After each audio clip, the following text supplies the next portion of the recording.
This is the game day. Are you in? Hey, what's up, everybody? It's the Game Day Podcast. Elliot Harrison here, looking at Week 7 in the NFL. We're getting close to the midway point, and I have a new guest this week. Take a look at him. He's good looking. He loves old video games. He loves board games as well, just so you know. And he also writes for USA Today. He has a podcast of his own.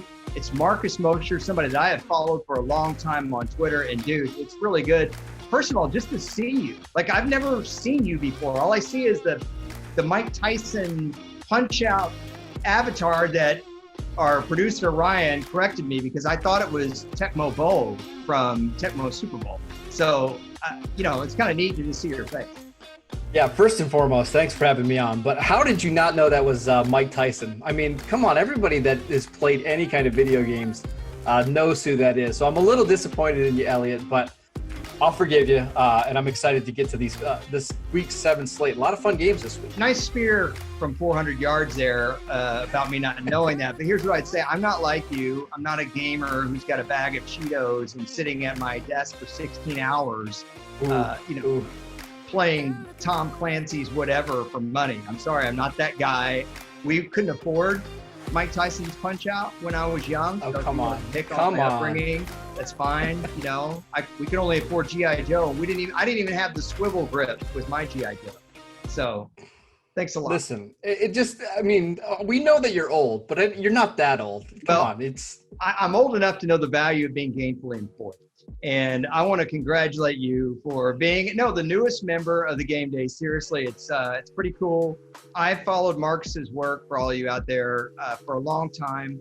Big Cowboys guy, but he's also followed the Raiders pretty closely now, for 3 years, Marcus? Mm-hmm. He's been on the Raiders. He covers the entire league, but really the Cowboys and Raiders are his bread and butter. But this year, you're not even really following the Cowboys professionally, right?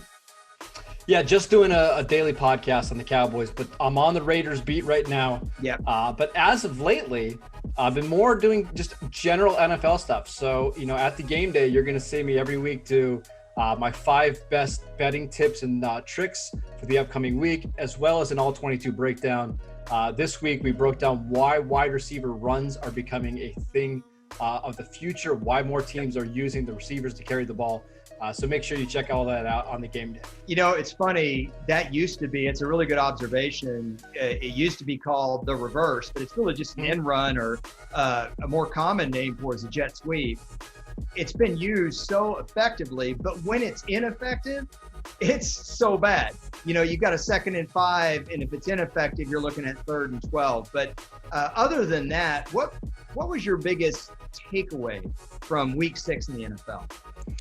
Yeah, so going into the season, a lot of people were talking about how the first 4 or 5 weeks of the year would look like a glorified preseason, right? With no preseason games this year, no training camp, limited offseason stuff. We knew the first month of the season was going to be sloppy. And it looked like the offenses were quite a bit ahead of the defenses. For sure. In Week 6, I think we're starting to see those good defenses really make a difference, right? We saw what Tampa Bay did to Aaron Rodgers. They harassed him all day. They picked him off, and that game wasn't even close after the first quarter. We saw what Pittsburgh's defense did to Cleveland, who was averaging over 30 points per game. I think over the next month, you're going to see these defenses start to catch up to the offenses. These bad quarterbacks that were putting up a bunch of yards earlier, like in September, are going to start to fall off a little bit. So I think this is when the NFL is going to start looking like the NFL that we've come to know. I agree with you. I was going to look up something real quick, but you took my observation, because that's what my observation was actually going to be. But I'll give you another one.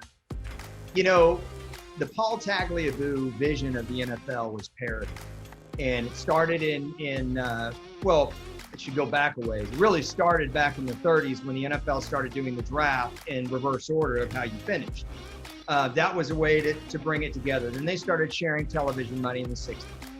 Then free agency started. They had Plan B free agency. Then they did real free agency. They agreed to that in 92. Salary cap started in 94. And so all those things have brought the league really close together, where you've got 7-9 and 9-7 teams, and you can split hairs. Not this year. I feel like we have a clear delineation of who the elite are and who the really bad teams are. And when I say really bad, there are some really, really bad teams in the league right now. And I feel like, Marcus, doesn't it feel a little unusual that we have so many haves and have-nots? Granted that it's only week 7. Yeah, I don't think it's that surprising, right? Because we talked about all offseason how the teams with continuity, the ones that were bringing back the same head coaches, the same coaching staffs, quarterbacks, those were going to be the teams that had the most success this year. And that's what's playing out on the field, right? You're seeing Pittsburgh, who's bringing back, all 22 of their starters. They started the season off 5-0. Seattle, same head coach, same coaching staff, same offensive line, same receivers, 5-0. Tennessee, for the most part, the same team. So that's not all that surprising to me. I do think as we get further along in the season, we'll see some more of that parity because these teams that have new coaches or new quarterbacks will start to catch up. But I like that observation. That makes a lot of sense. I'll raise your 5-0 and give you some others. Jets 0-6, Bengals 1-4-1, Jacksonville 1-5, Houston 1-5, Chargers 1-4. Although I put an asterisk on the Chargers. Yeah, they're better than what their record indicates, right? They've been in almost every single game. Vikings 1-5. That's a surprise. Falcons 1-5, and then just take the whole NFC East and drop it in there. But you're looking at how many? We've got 1, 2, 3, 4, 5, 6, 7, 8, 9, 10 teams that have 1 win or less. That's incredible. I mean, maybe you weren't surprised, but I think if I went to most people and said, hey, after 6 weeks of the NFL season, we're going to have 10 teams with 1 win or less, I don't know, man. That's shocking to me. It is, but at the same time, it's not, because you look at the quarterbacks that are on those 8 to 10 really bad teams, and they're all, aging veterans or rookies or young quarterbacks who we still don't know a lot about. Except for in some Herbert. of the cases. Herbert's been good, though. And that's why I said we can put an asterisk on that Chargers team. I'm fine with that. But you look at like the NFC East, Washington's already benched Dwayne Haskins, and they're on Kyle Allen. The Giants have a second-year quarterback in Daniel Jones. The Cowboys are on their second quarterback in Andy Dalton. And then Philadelphia's lost everybody on offense except for Carson Wentz. So it's not all that surprising to me that so many of these teams are struggling because of poor quarterback play. Well, speaking of the Eagles and the Giants, we're going to get to that game, maybe the ugliest game on the schedule this week, but we're not going to do that just yet because I want to look at some odds as well as how I did last week, which, dude, Marcus, I was so bad. We're having a little debate whether I was 1-5 or 2-5, but here's the good news. They both are crappy. So it doesn't really matter which one I was. If I was 2-5, I was 20-12. If I was 1-5, I'm 19-12, which is decent on the season, but I found last week to be really hard. I did not expect the Rams to be so dysfunctional on offense. Cooper Kupp misplayed 2 balls. There was a deep ball that he misplayed. He lost track of it. Then he dropped one right in his hands in the end zone. The Packers were so bad that the Bucs literally just slammed on the brakes in the fourth quarter and said, we don't need to score. We're just going to hand off. And so you miss on things like that. What did you think? Yeah, this is a good little bit of information for bettors, right? If you don't love the slate of games, you don't have to bet on them, right? That's just right. Pick the 2 or 3 games that you like every week. Now, you and I, we're in some different positions that we have to pick a lot of games through the week. But if you're actually wagering on these games, stay to the 2, 3, 4 games you like rather than betting on a whole slate. But I agree with you. It was a weird week. And I think a lot of the reason was because of what we just mentioned. The defense is catching up to some of the offenses. Some of these games were over quickly. And I think what you saw from a team, let's use the Cleveland Browns for a second. If you bet on the Browns +3 in that game, your ticket was over about 20 minutes in, right? Because Cleveland is a team that can't come from behind. They were down 10-0 in that game within the first 5 minutes, and that's just not the way they can play. So one of the strategies that I'm using going forward, I'm just out on all bad quarterbacks, right? I'm just not ever betting on the Andy Daltons, the Gardner Minshews, the Baker Mayfields again because of that exact scenario, right? When they get down in games, it's just too hard for them to come back. I'm not betting on bad offenses anymore. So bettors out there, please use that advice. Just pick the 6-7 quarterbacks you trust. I promise you, over the long run, it's going to work out. Yeah, it's an interesting thought. You look at the over, right? Some people don't want to bet the under because they feel like you're rooting for a bad thing to happen or several bad things to happen. It's not as much fun. Well, it's not as much fun, but the problem with betting the over is what I ran into this week, which is if the Bucs are destroying the Packers, they're just going to hand the ball from the fourth quarter. There was no reason for that game to be under. The game was cruising to over. The Cardinals-Cowboys, you had Gallup drop the ball in the end zone. You had that play with CeeDee Lamb. Those two plays don't happen. That game's cruising to the over. The problem with the over is not just that you're banking on the defense is still being lousy, but you're also hoping that one team doesn't get so far ahead that they just hand off. And that's what happened. And it's, when I said the discrepancy, I think I had the Cardinals to cover in the game to be over. Obviously, it didn't turn out that way, but it brings up a good point that the Cowboys were the home team. I thought they would put up more points, but home teams, Marcus, this year, straight up, they're 47-43-1. Against the spread, they're 41-50. I assume we can blame this on the pandemic. Do you think it could be anything else? No, I just think it's a weird year. Also, we got to look at the sample size, right? We're only 6 games into the season. I do think those numbers will start to pull apart as we get further into the year. And it looks like we're slowly inching into having more fans in these stadiums. You know, Pennsylvania, Pittsburgh, they're starting to get some more. So I think that'll even itself out. But for the most part, yeah, I mean, I'm not afraid of taking a road favorite anymore. It used to be, if you see a home underdog, you take him every single time because it always pays out. I'm not afraid of the road favorite anymore. I don't know. I mean, I'm glad that fans can go to the games, but I'm going to kind of miss the stadium guy who's hitting the canned stuff, especially when like a receiver drops the ball and you get the, oh, I'm like, they actually have like a button for that weird react. I also, by the way, love hearing the players on the sideline. I do. Oh, when it's there's great. Big It's hit, fantastic. Oh, it's so cool. When Derrick Henry's stiff arming somebody and you can hear the guys going wild, it's something that we really haven't gotten as an audience ever. And so it reminds me a little bit of like high school football. If you go to some of these high school football games that only have 500, 600 people in there, it's the players on the sidelines that are making the noise, and that's what makes it feel so authentic. I actually like it. I don't hate it. I want fans to be back in the stadiums as much as you do, but it really hasn't changed my viewing experience all that much, right? Yeah, well, you're right. High school football and Chargers games the last few years. Yeah, definitely. Poor Chargers fans. Completely. Just catching strays all over the place. Over-unders, over is 47 and 43. I thought that would be higher, but this week, as I was just explaining, it was not a good week for the over. And I knew there was going to be a week, and you referred to this already, Marcus, where there are going to be a lot of unders because the defense is going to finally turn the corner. And I really think I've done several podcasts with Rod Woodson, my buddy, and he and I have been talking about it, that when you talk about not getting practice time, if the secondary can't work together, communication is so important, even nonverbal, just, hey, you got my back on this or whatever. You can't freelance as a corner ever. Zone coverage dominates the NFL now, Marcus. I really think as the secondaries work together more throughout the season, and if Vegas doesn't correct itself enough, we're going to see a lot more unders. Yeah, we're also seeing teams in practice tackle more because, in training camp, teams are limited to 3-4 padded practices, through all of August.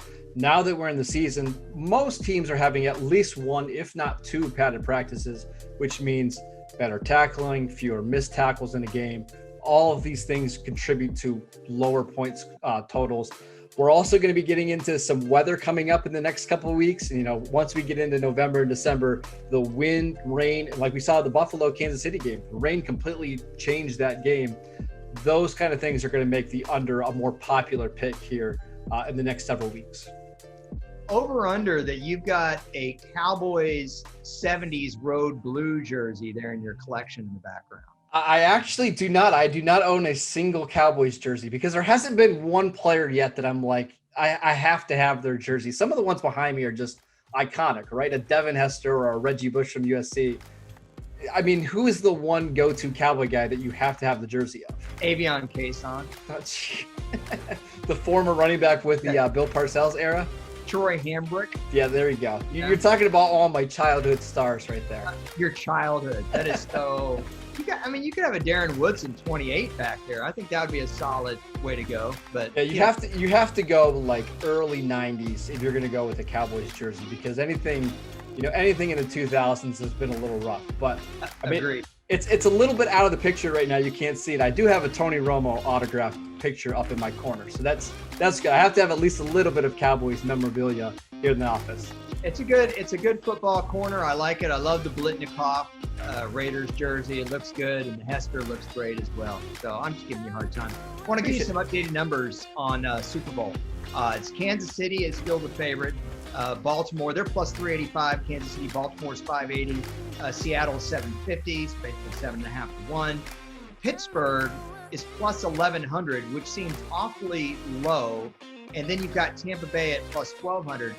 Pittsburgh wasn't even in the top 4 last week when we did Super Bowl odds, Marcus. Green Bay was the 4th team. Do you feel like Pittsburgh should be that far behind these other teams in Super Bowl odds? Absolutely not. You look at Pittsburgh's schedule the rest of the season. They have a game against the Titans and Ryan Tannehill this week. They have 2 more meetings with Baltimore and Lamar Jackson. Outside of that, they're going to have the better quarterback in every game the rest of the season. They're probably going to be favored in every game. So I think they should be favored to win the AFC North. It wouldn't even be all that surprising if they end up being the number 1 seed in the AFC this year. And remember, that's even more important this year than in previous seasons, because only one team gets a first-round bye this season. So with their schedule and how soft it is the rest of the way, I think they're a really good bet to get to 12, maybe even 13 wins this season. And then once you get to the playoffs, this is a team that doesn't lose at home very often. They've got a veteran offense with a really good quarterback, and they've got the number 2 ranked defense in the NFL that can get a ton of turnovers, number 1 scoring margin or scoring differential in all the NFL. I mean, they shouldn't be the favorites over Kansas City in the AFC, but at number 2, I think they're a pretty good bet. So at plus 1,100, I like that a lot. I would say with Pittsburgh, if they play a home game in the playoffs, we've talked about how there's not much of a home field advantage on this podcast a lot right now. However, there is a home field advantage when you're playing at Heinz Field, because it's very tough for visiting kickers. Mm-hmm. And when in the playoffs, that's a huge thing. All it takes is a couple missed kicks. I remember that happened with the 2004 Jets. They went in there. They should have won the game. They didn't. Their kicker missed some kicks, and it can happen. Looking at Steelers' schedule here, we got at Titans, at Baltimore. That's going to be tough. But after just need to split those. Just need to split those. It'll be all right. Split those. Okay, so now you're 6-1. At Dallas, 7-1. Cincinnati at home, 8-1. Jacksonville on the road, 9-1. Maybe Baltimore can beat them, but we'll give them a loss. Even give them a loss there. Watch how easy it gets the rest of the season. 9-2. I'm with you here. Washington football team, 10-2. At Buffalo, give them a loss. 10-3. At Cincinnati, 11-3. Colts at home, I'll go 12-3, and then at Cleveland. Even if they kind of fall flat, you're still looking at 12-4.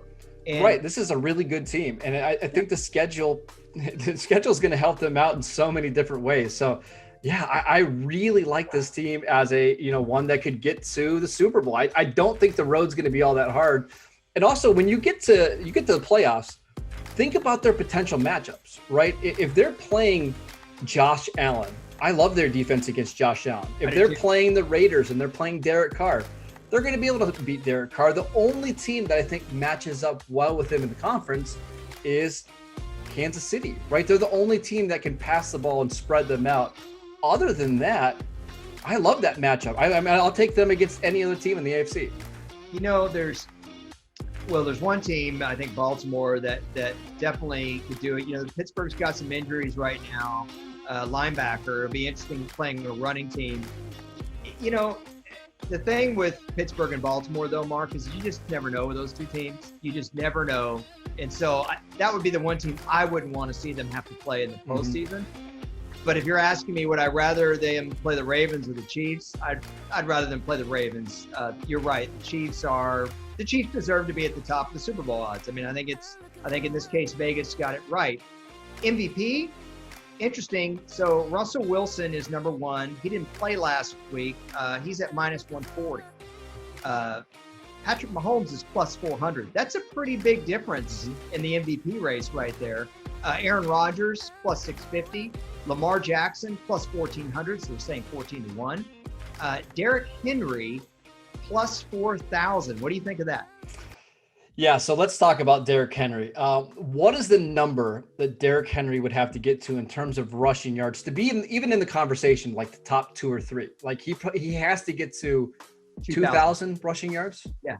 And I mean, how many running backs have rushed for 2,000 yards? I mean, I could say or name them all, but just as a general question, that's a really hard thing to do. Right. And especially in this day and age, right? So I think 2,000 yards, I would say 15 to 20 touchdowns, then he's got a really good chance. And there's also a team element to this as well.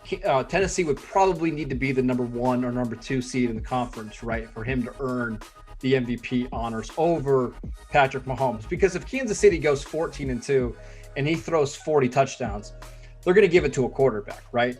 But if Tennessee leapfrogs Kansas City and he has 2,400 total yards and 20 plus touchdowns, I think we can at least have a conversation then. But it's going to be very much dependent on how Tennessee does as a team.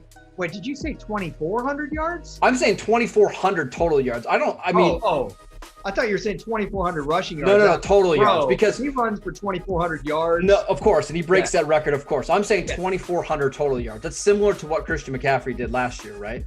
Ain't no way anybody's rushing for 2,400 yards. No. Ain't no way. Can you name, by the way, all the 2,000-yard rushers? Since you make fun of me being old, I'm just wondering, can you get them all?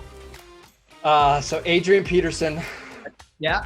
OJ Simpson. You're doing good. Jamal Lewis. I didn't think you'd get that one. Yeah. How many more is there? Just a few. Come on. Oh man, I don't even know if I can get to all of them. Shaun Alexander. Shaun Alexander did not do it. I'll spot you. Eric Dickerson. 1984. Okay, got a guy that you love. 1997. You love this guy. Come on. Is it Terrell Davis? Well, Terrell Davis did it in 98. So there's another one. Come on, who did it the year before Terrell Davis? Maybe the most exciting running back to ever play. Was it Barry Sanders? Barry Sanders. Yeah, there you go. Did you? You missed one. How about Chris Johnson? There you go, CJ2K. There you go. I'm going to talk about him in just a second. Interesting thing with one of his former Titans teams. Just last week, by the way, Russell Wilson's MVP odds actually went up a great deal from last week. He was at plus 110. He went to minus 140 on a bye week. Aaron Rodgers' odds went down. Patrick Mahomes' odds went slightly up. Lamar Jackson close to staying the same. And Alvin Kamara was actually the next closest guy, not Derrick Henry. So kind of interesting thing there. I wanted to tell you also that I think we are at a point where having a non-quarterback win the MVP is 10-1 by itself, aren't we? Mm-hmm. I mean, really, wide receiver's never been MVP. J.J. Watt had about as good a year as a defensive player could ever have back in 2014, and he was, I think, second that year. Didn't he go Rodgers, Watt, Romo, I believe, that year? Yeah, we could talk about Romo not getting the MVP. He's the only quarterback ever to lead the NFL in yards per attempt, passer rating, and completion percentage and not win MVP. But I'm not bitter or anything. That's all right. And we're going to do some game previews with Marcus pretty soon. But right now, we're actually going to talk to Shaun Lowrie from NFL Pickwatch. Okay, as promised, Shaun Lowrie from NFLPickwatch.com. Dare I say, founder of NFLPickwatch.com. Shaun, you're more handsome this week than you were last week, and I think it's your camera's up angle, which really shows the chiseledness of your beard. I think you let the mustache part of your beard grow in. You look good. This is the only reason I come on, Elliot, is for these compliments. This is my motivation every week. So let's be honest here, dude. I'm stalling. Do you know why I'm stalling? Because at best I went 2-5 last week. I say at best because we have a little discrepancy about whether I went 1-5 or 2-5. we had a Cardinals Cowboys discrepancy. So even if I went 2-5, exactly how bad was I, and how bad am I on the season at 20-12? How am I doing with everybody else? 20-12 is actually still pretty good. Right now, you're not slipping behind too badly with that 1 week. There were people last week who they did pretty well. There were some guys on 11-3. Against the spread? But against the spread, sometimes you just get it all right. On the season, you're still doing pretty well. You would still actually be top right now. If we were talking about that, there are people who have probably picked a few less games, who've got a few more win percentage points than you, but very few. So right now, it's no reason to panic if you've had one bad week. You know how it is in picking. How bad am I picking games on Thursday night historically? Do you have any kind of data there? Yes, as a result of our discussion last week, I did look into this, and your percentage on a Thursday at 62.35%, which is pretty good when you think about Thursday games and the general things. I think you've got it in your head because you've got 2 days to think about that one pick, and it's the one that sometimes those 37 point whatever percent you've got wrong, you'll be stewing on those. Well, I think because historically, I don't know what my win percentage is all time, like overall, but I'm guessing it's somewhere in the high 60s. I don't know if it's as high as 68, but I know it's it's somewhere in the mid to high 60s. So it's actually 65%. Okay, cool. So I'm 3% lower on Thursday Night Football, but it feels like I'm about 30% lower. I always struggled so bad, and I'm not trying to make fun of myself too much here, but I always found it difficult for teams on a short week, and it's so difficult to predict because those guys that are questionable, Shaun, that you're expecting to play Sunday, on Thursday you have no idea if they're going to play or not, and the travel schedule is difficult for some teams to manage. It's just a different deal, but this year, you can almost say that about every game with the pandemic. What trends have you noticed, though, this year, despite all the weirdness of the 2020 NFL season? Yeah, I mean, one of the big trends this year is that I think the underdogs, they are winning more games. So whether it is the pandemic or the preparation time or anything like that, I'm not sure, but all I know is this: teams that have a spread under 2.5 points as underdogs are winning an extraordinary amount of time. We're talking about 14-4 so far this season. Wow. Which is, as underdogs, that's huge. For reference, this time last year it was 10-1. So a few less games this season, but by and large, the underdogs are winning those games. And it's an unusual trend. So there's actually a huge correlation between the size of the spread and whether a team wins. These teams aren't just covering, they're actually winning. And a team facing a lower spread has an extraordinarily bigger chance to win. When a team faces a spread over 6.5 points, that win percentage goes down dramatically. They're 5-25. Do you have any teams that you've got on upset watch for this year, or for this week? Yeah, this week we're big on Tennessee. So Tennessee's efficiency in the red zone is a huge factor there. I'm not sure what you guys have got, but we have Tennessee winning that game. We think that the Steelers are pretty profligate, so they have the ball a lot. They don't always do enough with it. And we think Tennessee are the team to take them down on that front. We have Dallas. Right now, Dallas are the underdogs. Now, that's probably going to change, I believe. The public love Dallas. So I'm pretty sure that by kickoff, Dallas won't be the underdogs, but right now they are. And I would take Dallas myself too. I think that Washington don't have a run game. That's where Dallas are really weak. So I don't think Washington can take advantage. And the final team, we have a full article on this, but the final team I'm going to give you, Chicago. Chicago to beat the Rams. The Rams who have only beaten the NFC East this year. And we've all beaten the NFC East, Elliot. I've beaten the NFC East, I think. Well, Marcus and I were talking about, by the way, Marcus Mosher, good follow for you. If you don't follow his work, Shaun, check him out. Well, Marcus and I talked about the Bears before this segment. when we talked about the Bears are his hardest team to pick. Yeah. I'll pick that back up. Shaun, Marcus and I talked about the Bears. By the way, Marcus, great follow for you if you don't follow his work. About the Bears being the hardest team for him to pick. And maybe it's a trust factor, with their offense. But there's still room for a team to win playing defense and special teams, especially making your kicks. The Bears, to me, are still difficult to take. In fact, this game, the Rams are favored by 5.5. For me, I'm thinking I'm avoiding this game altogether. Have you found with analysts that they have been wrong about the Bears quite a bit? Yeah, the Bears have been one of those untrendy teams, shall we say. They're one of those teams that it's really difficult to pick, as you said. They don't score many points, but they don't give up a lot of points. They've only given up 20 points or more once this season. So that's the game that they actually won as well against Atlanta. So really, we're looking at a team that, let's be honest, it's hard to get behind a team that doesn't score a lot of points because you can always envisage them losing the game.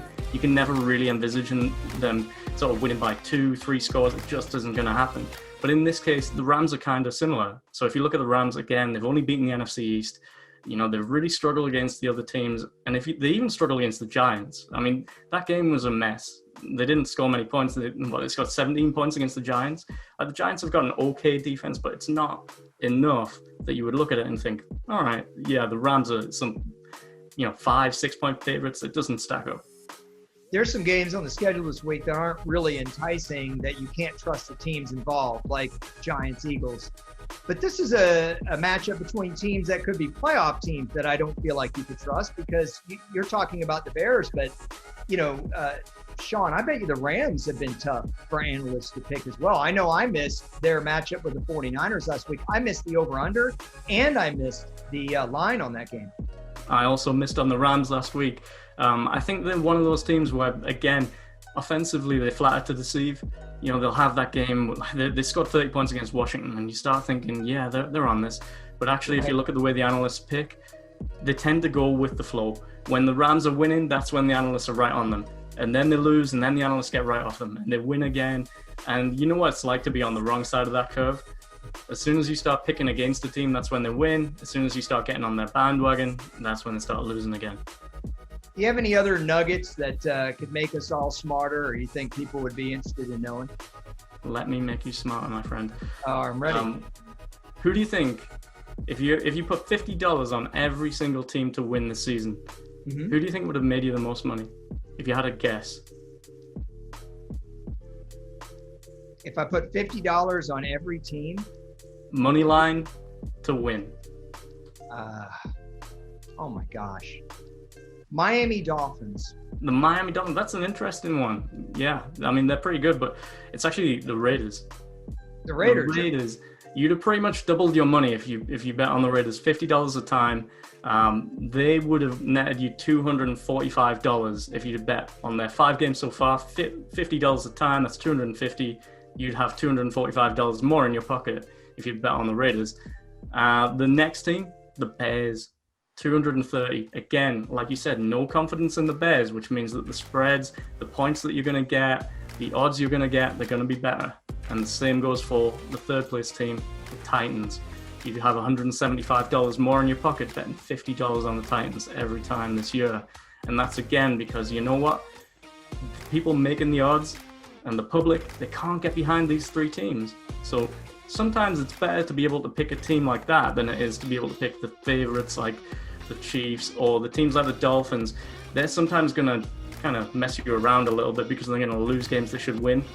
And then you haven't quite made up enough to make up for those losses. The Chiefs, for example, you wouldn't be up as much with the Chiefs. You'd only be up $82 betting on the Chiefs every week, even though they've only lost 1 game. May I cancel my Dolphins pick? You may cancel your Dolphins pick, and okay. I can tell you that they would be $85 to the good, though. With the Dolphins, you'd still be good. So, I see. You said Dallas would be an upset for you, and you said Chicago, and you said Tennessee. Anybody else out there that you think would be a good upset pick? I'm putting you on the spot. Yeah, Detroit. So Detroit. Detroit this week play against Atlanta. No, it's a no from me. No, Atlanta. You don't like Detroit. Atlanta's going to cover and win that game. The Falcons aren't as bad as you think they are. Listen, this will be our little challenge. I will bet you a University of North Texas hoodie. I'm all for this. I know you really want a University of North Texas mean green hoodie, and maybe I can provide that, but I'm not going to lose. So for you, I would want you to go to Taco Bell somewhere over there in the UK and ship me some bean burritos if I win. Please don't do that. That is A, very doable, and B, I'm pretty confident I'm not going to have to do it, so I'm pretty okay with it. There's a Taco Bell close to where you live in the UK. Define close, because we may be talking around about 150 miles. So and the area that it is actually locked down at the moment, so I would have to go in there under cover of darkness, open up the Taco Bell, send this all out via airmail. It's going to arrive in quite some state, and it's probably not going to be as good as the Taco Bell that you've got over there. So that's a good point. You know, when it comes to my fast food, I want quality, not delayed by the mail. Really important question here. I need your analysis. You told me off camera that you watched the Star Trek movies for the first time. Now, I assume you mean the new Chris Pine movies, not the older ones. Can you tell me your overall thought process? Which one's the best? Is it better than Star Wars? Ooh, that's difficult because I'm a Star Wars fan. So I'm gonna. It's better than two of the Star Wars trilogies. It's better than the Phantom Menace. Those three films are bad. They're probably the worst films. Some of them are the worst films I've ever seen. The second one might be the worst film ever made. Attack of the Clones was awful. It's just so bad. I don't know what your analyst picked on Pick Watch, but I bet you the majority of them picked against Attack of the Clones. I was actually way low on the Clones. I actually thought they were going to lose from the start. But yeah, I think it's probably the original Star Wars trilogy still stands alone. If you just watch that one, and if you maybe just the first of the new trilogy from Star Wars, yes, it's a yes from me on that one. However, after that, I think all of the new Star Trek ones are pretty good, and I actually really like them. First one was a bit corny, but yeah, I like them all. Well, you didn't know that was Christopher Bannon, I bet you, as a Romulan in the first one. But the first Star Trek relaunch, I think is the best movie out of all the Star Wars relaunches and all the Star Trek relaunches. I really liked Rogue One. And I actually thought the last Star Wars movie was pretty good. It entertained me. But I know that's what people tune in for, is our Star Trek opinions. Meanwhile, if you actually want to see football data and not hear us talk about Chris Pine, you can go to NFLPickWatch.com. Shaun does great work there. You can see a lot of these trends with the analyst because he makes it very easy and pleasing to look at and see what teams people are picking and what teams they're not picking.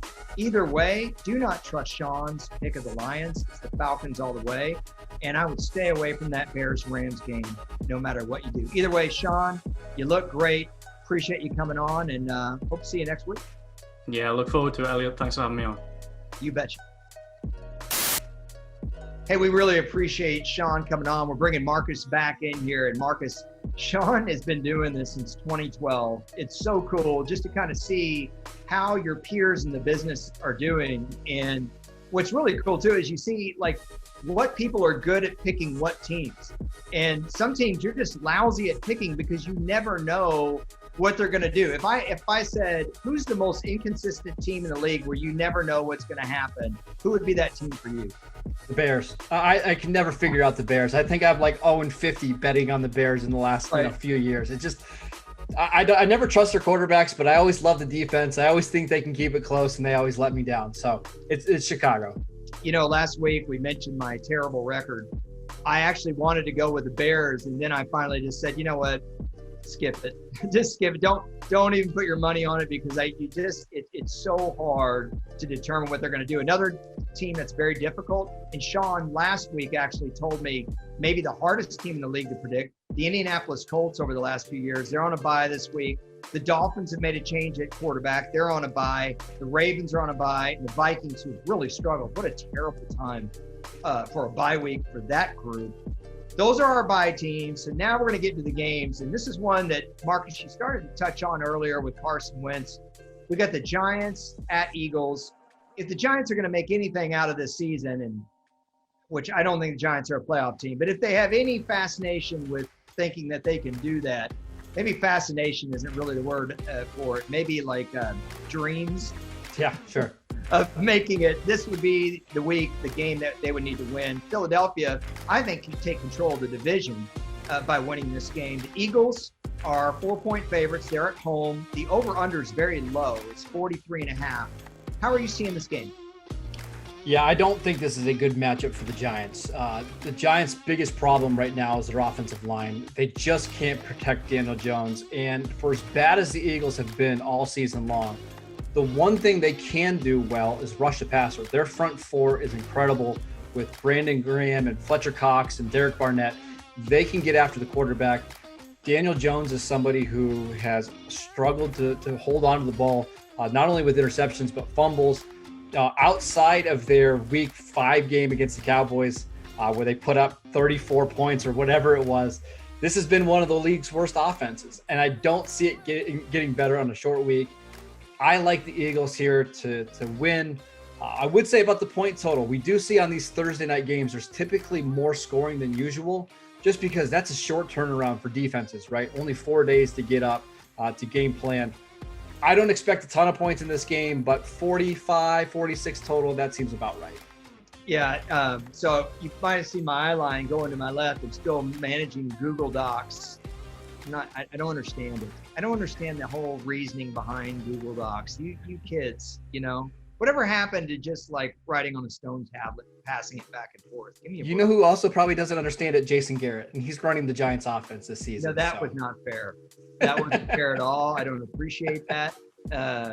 Okay. So when I look at this game, the Eagles put up a lot of points last week against the Ravens, Marcus, with still a lot of injuries. I think they're a better team than what we're seeing. And I feel they're the favorite in the division. And I also think people are being unfair to Carson Wentz. Carson Wentz has been running around while he gets no blocking. He makes plays outside the pocket. Maybe it hasn't been perfect to this point, but it's really easy to judge a quarterback when he's under pressure immediately and his offensive line is banged up. I think this is a better team. I think they're the best team in the NFC East. I thought that at the beginning of the year, when a lot of people didn't. I think most people thought the Cowboys were. I don't know that the Giants are good enough to go in there and win. I admire the way that they're playing, but they just don't have the firepower on offense unless I'm seeing something wrong. You tell me if I'm seeing something wrong. I'll listen. I don't think they're there yet, the Giants. Yeah, I would agree. I think the Giants are still, in phase 1 of their rebuild. They drafted an offensive tackle at number 4 in Andrew Thomas. He's been up and down. We know that Joe Judge wants to rebuild this offensive line. They have to find pass rushers next year. They're still a ways away. As for Carson Wentz, you can look at it, one of two ways. Are the reasons why he's struggling excuses, or are they explanations? I think the reason they're struggling is that offensive line, right? When you take away a Jason Peters, a Lane Johnson, an Andre Dillard, a Brandon Brooks, those are 4 of his starting 5 offensive linemen, and now they're gone. And not only that, he's having to deal with injuries to Zach Ertz and Dallas Goedert and Deshaun Jackson. Not a lot of quarterbacks would thrive in that situation. The stats haven't always been good, but they have been close in some of these games, right? They had a chance to beat Baltimore. They had a chance to take a late lead over Pittsburgh in the fourth quarter. They're close. I think this is the week they get back on track. Well, the problem for Carson Wentz right now is the interceptions. He's got 8 touchdowns, 9 interceptions. Looking at his numbers right here, yards per attempt is not good. 6, that's very below average in today's NFL. 58.7 completion percentage. You want to see that number around, I think at the lowest, 64 is where you want to be. A lot of quarterbacks are in the high 60s. Some are over 70.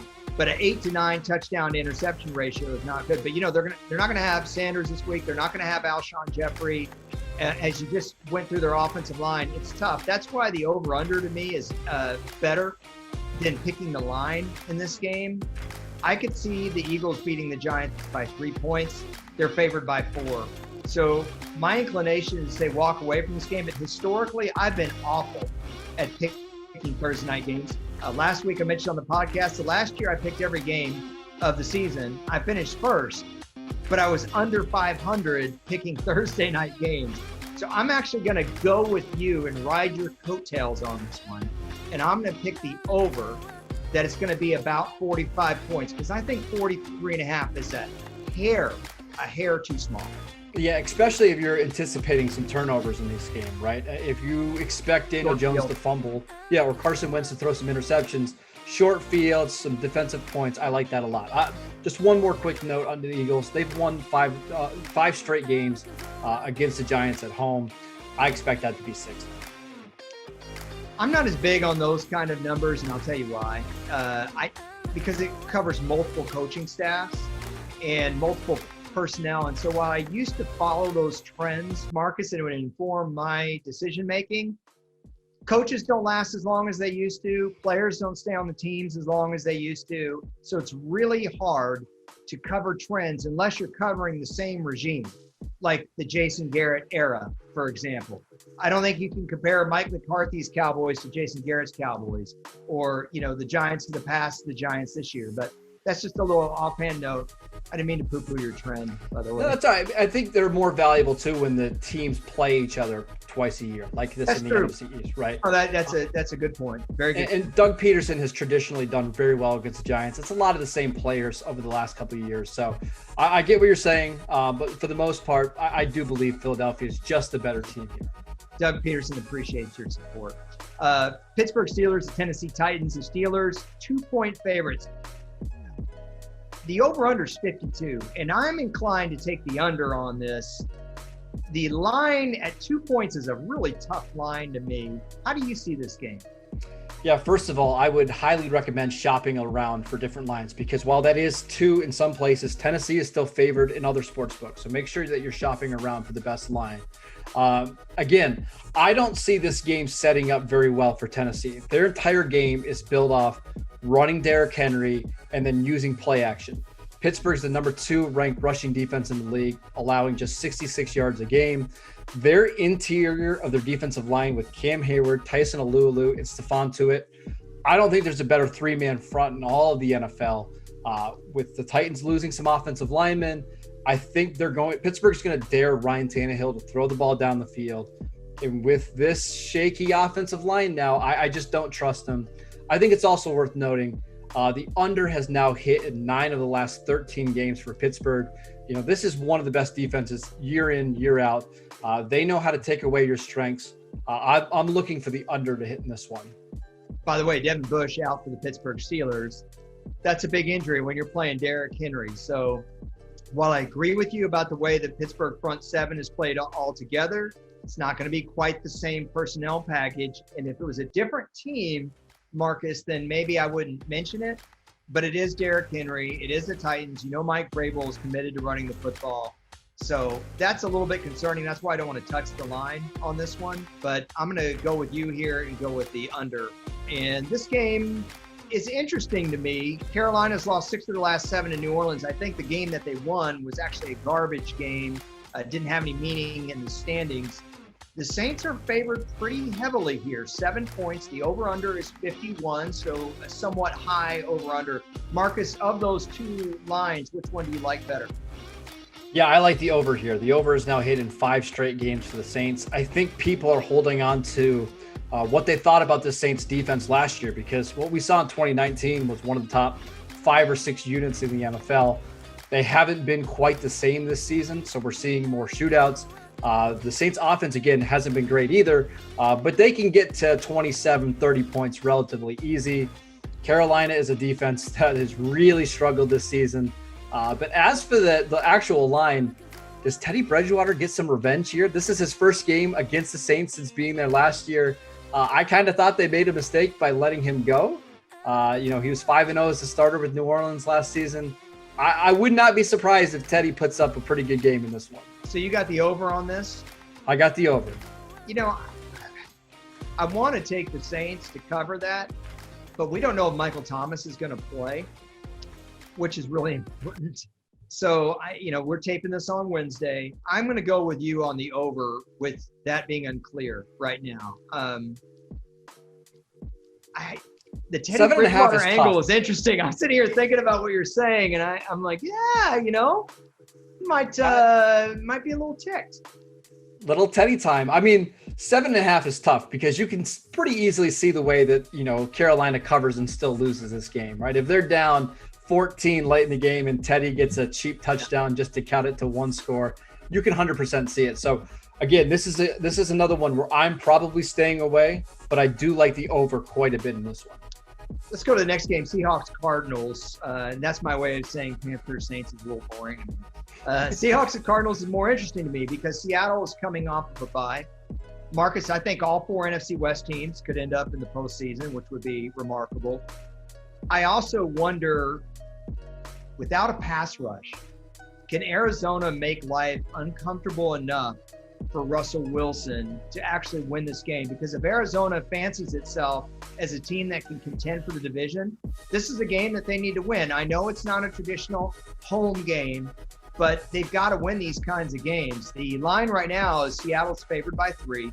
The over-under is very high. It's 56, which I don't want any part of that. What about you? Yeah, I think this is a fun line, or fun game, but I think the line is off. I think Seattle should be favored closer to 5.5, 6 points. Yep. I just think they're the better team, and I think there's some excitement about Arizona considering what we saw on Monday Night Football, right? Them scoring 38 points and then 30 against the Jets. Everybody wants to believe in Kyler Murray and DeAndre Hopkins. But remember, Kyler Murray completed just 9 passes in that game against Dallas in their secondary. He looked off. And for most of this season, this offense just hasn't quite looked right yet. It hasn't clicked the way that we were hoping. I think Seattle is the far better team. This used to be a team under Pete Carroll that struggled on the road. That hasn't been the case lately. This is a team that's won 10 of their last 12 road games. I expect Seattle, coming off the bye, to dominate, win this game probably by double digits. I think this is a stupid line. You think it's a stupid line? I do. I think this is my lock of the week. I think Seattle's going to win this one pretty easily. Lock. Okay. Well, a couple thoughts here. Seattle, last time we saw them, could not stop the run. The Vikings ran some more, not just with Dalvin Cook. They had 3 different running backs because Dalvin Cook got hurt in that game, and the Vikings ran it even more effectively in the second half. That worries me a little bit because we just saw the Cardinals have so much success running the ball. To your point about Kyler Murray, it's easy to look good only completing that amount of passes when you're getting 8 yards on 1st and 10 on the ground. It's a totally different thing. Even when the Cardinals were just trying to run the clock out, they took one to the house. Of course, the Cowboys defense is a different deal. The Seattle linebackers are far, far better than the Cowboys linebackers, so I have a little bit more trust about maybe containing Kyler Murray a little bit outside of the pocket in terms of his scampers. I will say this too, Marcus, about Kyler Murray. It's amazing to me at how good he is, savvy he is at protecting himself on those runs. A lot of times with young quarterbacks, they're not the best at knowing when to slide, when to step out of bounds, when to live to play another down. I feel like he's already got that like a veteran. Have you seen that yourself? Yeah, the worst example of a quarterback not knowing when to give themselves up is Josh Allen in Buffalo, right? I mean, he just doesn't know when to quit on a play. But he's bigger than everybody else. That's exactly. And for his entire career, he's been able to run over guys and extend plays and that kind of stuff. He's great. I mean, he's fantastic at getting outside the pocket and then sliding. You can tell that he's a former baseball player just a little bit with that sliding technique. So I agree with you, but I just think this is going to be a Russell Wilson game. Their cornerback, Patrick Peterson, is fantastic. Outside of that, I'm not sure how they match up with the likes of DK Metcalf and Tyler Lockett. I think this is going to be a game in which Seattle very easily scores 30 points, and I think they'll make enough plays on defense to win this one. How many rushing yards do you think the Cardinals had last week? 260. 261. Very good. Very good. Unbelievable. Yeah. And by the way, I know that Kyler Murray didn't make hay throwing the ball, but that ball to Christian Kirk, pretty sweet. Fantastic. One of the top 5 throws of the week, without a doubt. When you make throws like that, man, you can complete 9 balls. It's one of those things where the run game can really set up your deep passing game, which is ironic because the Cardinals' former head coach is really who's known for that, Bruce Arians. And it was good to see the Cardinals get a big win in primetime football. But I'm with you. I like Seattle to cover. I'm staying away from the over-under here, though, Marcus. It's just too high. 56 points. I don't know if you would touch that. I don't want to touch it. You're thinking it's a little high, but I'm considering it, right? Maybe I'll throw that into a tease it down 6 or 7 points. But yeah, at 56.5, it's a little high. All right, let's go to 49ers Patriots, which isn't going to touch 56 points. So you have a Patriots team that's 2-3. Cam Newton looked really rusty last week, but they're favored against the 49ers, who just got a big win Sunday night. The Patriots are favored by 2.5. The over-under, I think, is right about where it should be, 45.5 points. I think that's a good over-under. What do you think? Yeah, I think the 49ers are going to win this game. They're starting to get some guys back on offense with Deebo Samuel and Brandon Ayuk. We talked about, again, on the game day, go look at that piece. We talked about their ability to run the ball with wide receivers to augment their rushing attack. No Raheem Mostert, but I do – yeah, it's a good word. I do think that they're going to be able to challenge this New England defense in different ways, right? New England is pretty good against a standard offense, but when they have to start running sideways and they've got to worry about screens and misdirections, they can be exposed a little bit. I think San Francisco is a team that's going to go on a little bit of a run now. I know the defense is still incredibly banged up, but this is still one of the best coached offenses in all of the NFL. Kyle Shanahan is a genius. Look for him to get a little revenge. I think this is the first time that they've gone against each other since the 2017 Super Bowl, Falcons and Patriots. So I think this is the first time that Kyle Shanahan will get some revenge. Yes, I agree with you that Kyle Shanahan is functioning at a high cognitive level. I just wanted to match augment. It's close. It's close. I bet you he runs the football this time around. You think? Yeah. I mean, people are going to have a fit if he doesn't. The Patriots last week looked rusty. Cam Newton looked rusty. Obviously, they've had a situation here with the pandemic. And so for them, I think last week's game may have been an anomaly. So my first inclination is to stay away from this game. That said, Jimmy Garoppolo is a better quarterback than what we've seen. I agree. Do I think Jimmy Garoppolo is a top 10 quarterback? I don't. But I do think that Jimmy Garoppolo can play better than he has. And when you have an ankle injury and you're trying to push off and make throws, Marcus, I don't think people think about that sometimes. That so much of your throwing motion is a full body. It's getting torque. It's driving your throws. And if you can't drive your throws, they're going to be off. Passes are going to sail on you. I think Jimmy Garoppolo, you mentioned Teddy Bridgewater. I think Jimmy Garoppolo has something to play for in this game as well. The line is really low. It's 2.5, but it doesn't matter because I'm with you. I think the 49ers should probably be favored. And then you bring in the fact that there's no home field advantage. I like the 49ers here to cover that spread. It's funny, I'm agreeing with you on every one of these picks, which is shocking to me. Last thing I'll say on this game, it is really hard to think of the Patriots starting 2-4. And I know people say, yeah, but these aren't the Tom Brady Patriots. Remember what happened a couple years ago with Jacoby Brissett when they went in and they dominated the Bills. Remember with Matt Castle in 2008, they went 11-5. It is really difficult to think of them starting 2-4 on their home turf. But that's what I'm saying. And if the 49ers do lose by 1 point on a last-minute field goal, you're fine because the Patriots are the favorite here. But saying New England's 2-4, isn't that a little bit difficult? It is weird. There's one more thing that I wanted to bring up.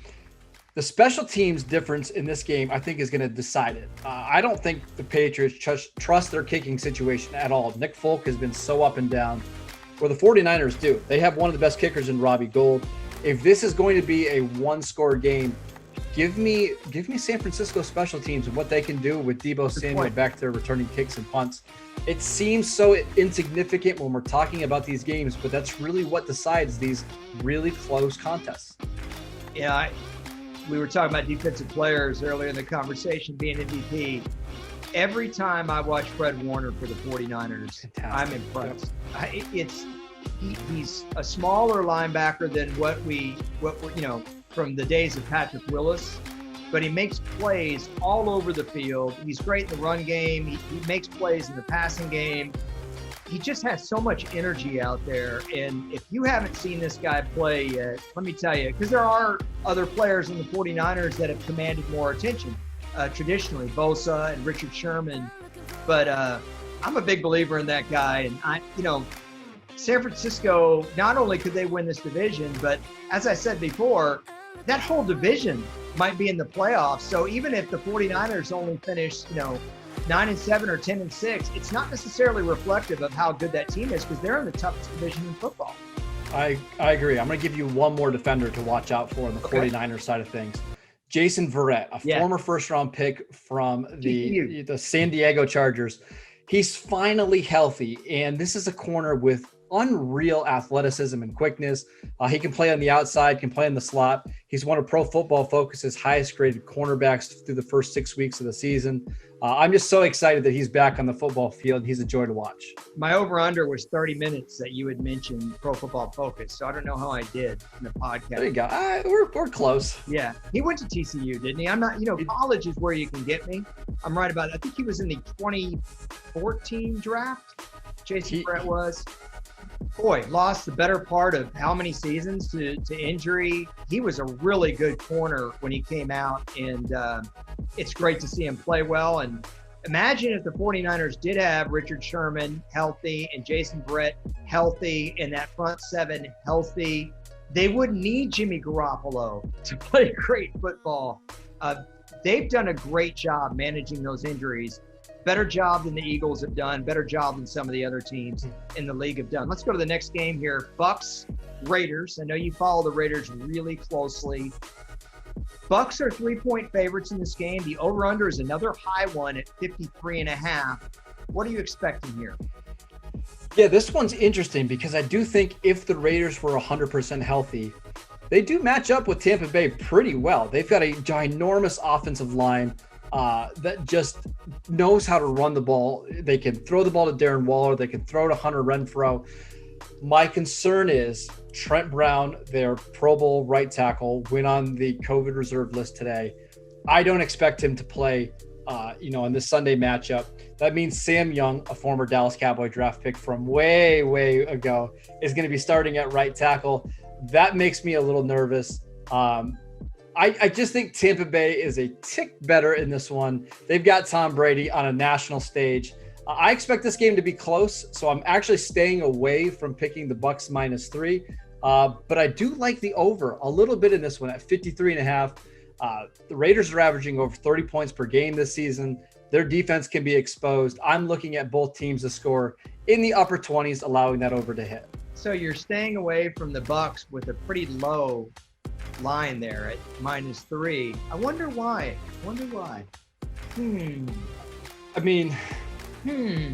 Could it be that you have a little bit of bias, just a little bit? No, I think the Raiders are good. We've seen now the Raiders beat Drew Brees and the Saints on Monday Night Football. We've seen them beat Kansas City. A month ago. We saw their last game. They beat the Chiefs in Kansas City. That's arguably the best team in the league. 39 pressures they got on Patrick Mahomes last week. That's fair. If they can get any kind of pass rush on Tom Brady, I think they match up well. I am a little worried about their secondary. I think Brady's going to have some guys running wide open. I just don't want to pick against the Raiders, so I'm just avoiding it. Good chance this game could be a push at -3. I could see this game easily being, to your point about the over, I could see this game being 30 to 27 bucks, which you would push on the spread. That would get you the over-under. Again, the over-under is 53.5 on this game. I'm going to take Tampa Bay to cover that. I tell you, if I had to pick one game on the schedule that I like from a strategy standpoint, it's this one. Because both of these teams are so good at running the football in between the tackles. Correct. Josh Jacobs is a great inside runner. And say what you want about Rojo not being able to catch the ball. But, man, he ran hard against the Packers. And what I love about Bruce Arians is he will run. And if it's not working, he'll run again. And if it's not working, he'll run again. Against Green Bay early on, they weren't getting a lot. But they kept at it, they kept at it, and they kept at it. And then the Bucs will throw deep off of that, which is really interesting because Tom Brady, we know, does not – Tom Brady was never the strongest on quarterback. But you think at 43 years old, he's not going to want to go deep. But I bet you the Bucs take a couple vertical shots in this game. They've been trying to do it with Gronk, Marcus. I think they're going to have success against that Raiders defense. I was giving you a hard time. I do think the Raiders are a pretty good team. But I like Tampa Bay to win by more than 3 points. I'm not crazy here, am I? No, I think this line makes a lot of sense. And I do think Tampa Bay will probably win. I'm just staying away because the Raiders are surprising me this year. I think they're way further along in their rebuild than what anybody anticipated. Agreed. And I think John Gruden's doing a really good job of getting this team to play above their heads. So would it be all that surprising if, at home, they're able to keep this game close, they're able to kick a late field goal to keep it, within 2 or 3 points? Would not be surprised at all. Let's give GM Mike Mayock a little bit of credit. Absolutely. Here too. They did a good job getting the young receivers in the draft. They got Edwards in the 3rd round and Ruggs in the 1st. Ruggs had that deep ball against Kansas City in the game that you mentioned. Boy, that guy's fast. He will stretch. It changes the entire offense. Having a guy like that can stretch the field, and John Gruden consistently talks about forcing defenses to cover every blade of grass on the field. That's what Henry Ruggs can do for your offense. Another great angle to this game, John Gruden, former coach of the Bucs, and Bruce Arians is really the preeminent example, I think, of the NFL of making the defense play the whole field. Because when he was with Arizona, they would, John Brown would have a deep ball to him at least, I'd say twice a half, it felt like. And if it wasn't John Brown, it would be somebody else. But they wanted the defense to know, we are going to run our offense and we are going to throw the ball 40 yards downfield. And an incompletion's okay because it's going to back your safeties and then open up the running game for, then first it was Chris Johnson and then David Johnson. And I like the fact that Bruce Arians does that. And then lastly, the Raiders are known for that historically, going deep all the time. I hope to see a lot of that this week. That's why I said strategically, this game really fascinates me. One game I'm not so excited about kicks off our rapid fire segment, and that is Bills-Jets. The Bills favored by 13. That's a huge line. I know the Jets are lousy, but Marcus, would you be confident saying Buffalo wins by 20 points or 14 points or whatever in this game? Yeah, the Jets are starting Joe Flacco at quarterback and Frank Gore at running back. The last time those two were good players was in 2014. This line would have to be like 20-21 for me to consider the Jets. And considering the rule that I made earlier in the show, never betting on a bad quarterback, I'm taking Buffalo here. Wow. Even with that giant line. Okay, Browns, this is one of the toughest games to me on the week in terms of gambling, or even if you're just picking straight up. Browns, 3.5-point favorites at the Bengals. Yeah, I think the Browns are going to bounce back here after a bad game against Pittsburgh last week. I think Baker Mayfield's going to be a little healthier. They're getting some linebackers back. I like the Browns to win this one by a touchdown or more. I kind of stuttered there for a second because I thought for a second that's too high. So you think the Browns should be favored by a touchdown. The Bengals played them pretty tough in Cleveland. I know they got a late garbage time score, but Joe Burrow threw 61 passes in that game. I thought he looked really good. The Bengals, I think they're going to turn the corner here. I would stay away from this game. Ain't no way I would lay any money on this game whatsoever. Cleveland probably wins by 3, but I'm not betting on the Bengals. So there you go. Cowboys, a team near and dear to your heart. You were really hard on Andy Dalton. I think too hard. At the Redskins, Cowboys favored by 3. What do you think? I'm staying away from this game, but if I have to pick, I'm taking Washington here. The Cowboys are coming off a weird week where they got blown out by the Cardinals on Monday Night Football. They have even more injuries to their offensive line with Brandon Knight going down and Zach Martin in concussion protocol. I like Washington's pass rush to dominate Andy Dalton and for them to get their second win of the season. Cowboys have historically had bad games in Washington. This is not a game that I would want to touch.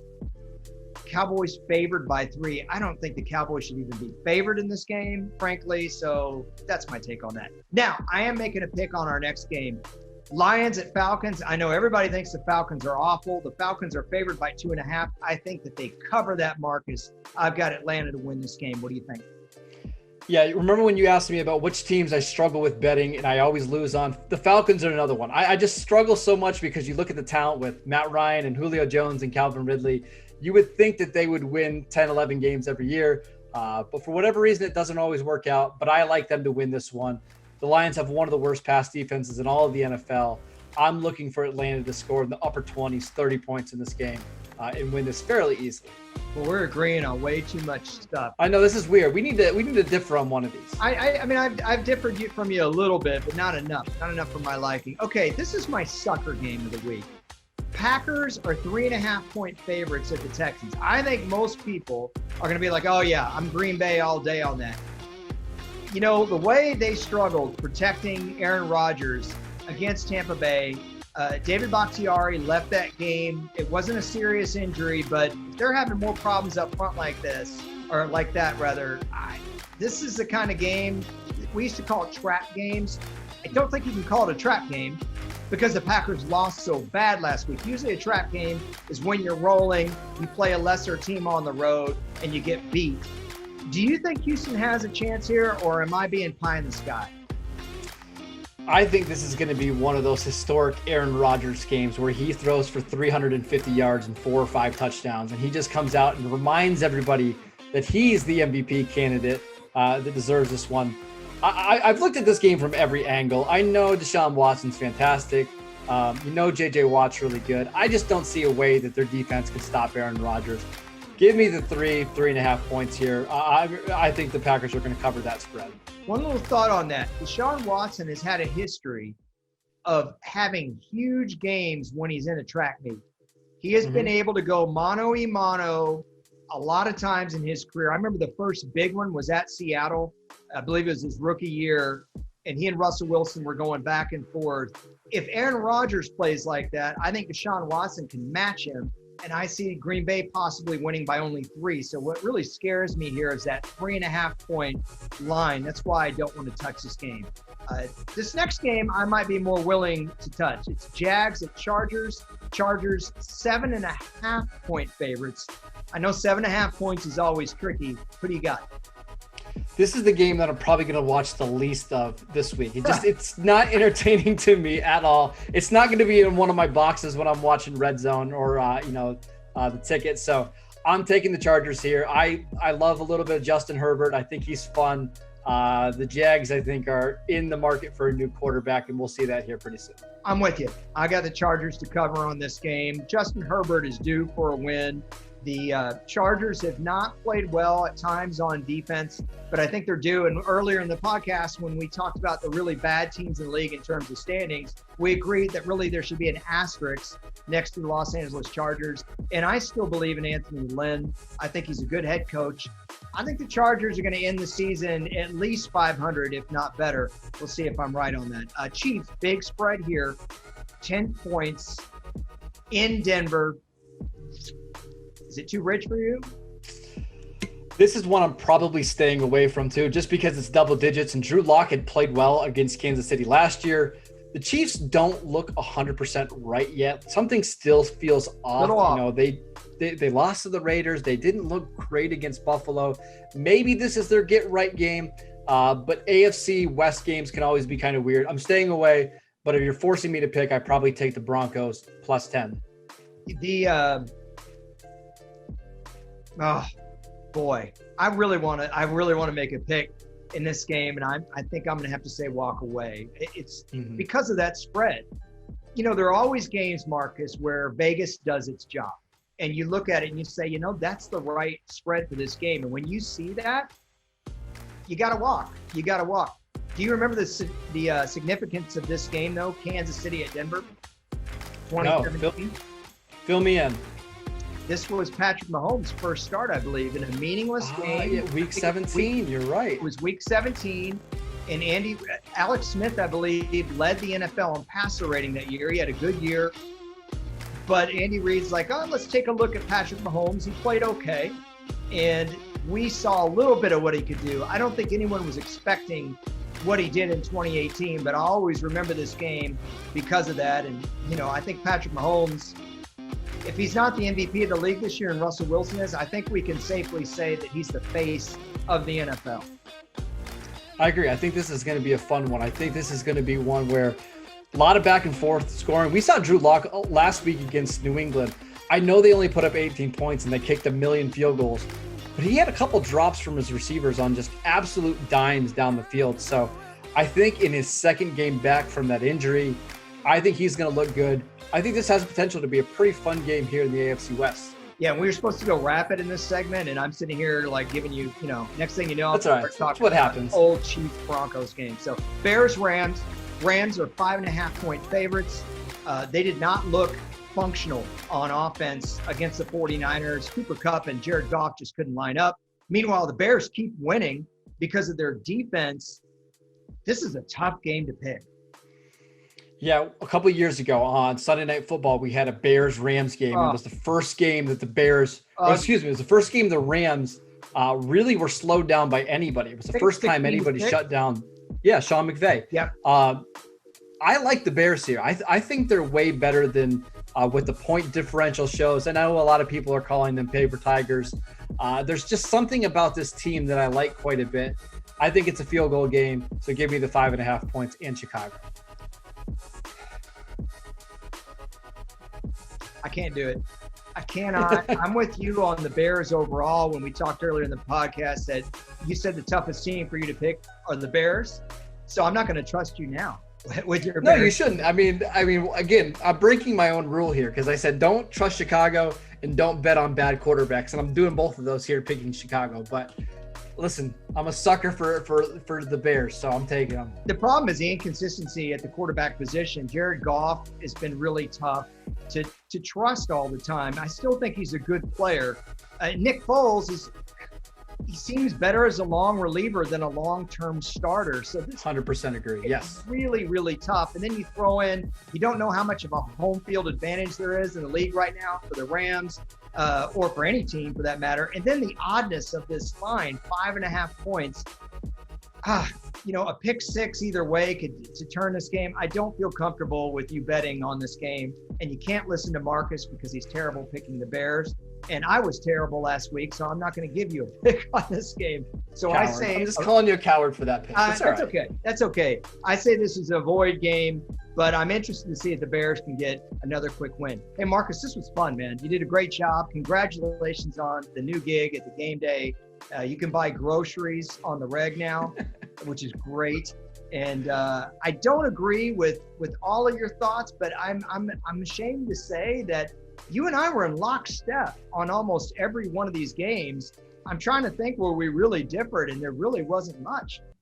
Yeah, we're going to have to do this again and have some actual arguments, not just against some game picks, but some historical Cowboys arguments. I think that's what the audience needs. Yeah, I'm sure they really want to hear us deep dive on the Cowboys. I think they would. I think that'd be a lot of fun. Maybe so, but it'll probably be more of us just crying about what has happened to the football team we grew up with. Us poor, tortured Dallas Cowboy fans. I'm sure a lot of people are feeling bad for us. Oh, yeah. Went with all the Super Bowls, right? Hey, Marcus, it was great to see you. I almost said in person, but over Zoom. Thanks for joining us. I know you're going to be on with us again. I also want to thank Shaun from NFL Pick Watch. By the way, you can catch my stock up, stock down. I recorded on Sunday night after I watch a lot of football, and I let you know which stocks you need to watch, which stocks I think are ascending as far as teams are concerned, and also stock down. Check that out on YouTube when you get a chance. You can follow Marcus Mosher on Twitter. He's got a lot of followers, and I'm telling you, he has really good takes. So as soon as you get off watching this, do that. By the way, you can like this video, you can subscribe, or you can comment on how big idiots we are below. Please. Thank you.